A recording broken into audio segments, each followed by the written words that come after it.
સુરતમાં વધી રહેલી ચોરીની ઘટનાઓ વચ્ચે સુરતના રાંદેર પોલીસે કિરાણા સ્ટોરમાંથી ચોરી કરી ભાગી છૂટેલા રીઢા ચોરને ગણતરીના કલાકોમાં ઝડપી પાડી તેની પાસેથી મુદ્દામાલ કબજે કર્યો છે।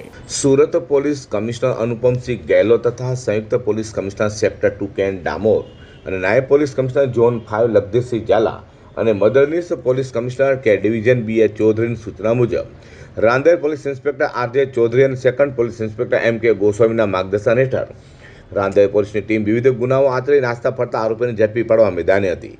ત્યારે રાંદેર પોલીસ મથકના નામ હેડ કોન્સ્ટેબલ ઇમરાન મહેબૂબ તથા ધર્મેન્દ્રસિંહ નટવરસિંહ નરેન્દ્ર દશરથ તથા અનામ police constable Bhavansinh હવુભાઈ human sources અને ટેકનિકલ તપાસના આધારે રાંદેર પોલીસ મથકની હદમાં આવેલા પ્રશાંતનગર વિભાગ 1માં મહાલક્ષ્મી કિરાણા સ્ટોરમાંથી 1,93,000થી વધુ મત્તાની ચોરી કરી ભાગી છૂટેલા રીઢા ગરફોડ ચોર એવા મૂળ ઉત્તર પ્રદેશના આઝમગઢ હાલ પાલનપુર જકાતનાકા ખાતે સંત તુકારામ સોસાયટી વિભાગ 2માં રહેતા અમિત શ્રીરામ નિષાદને ઝડપી પાડ્યો હતો।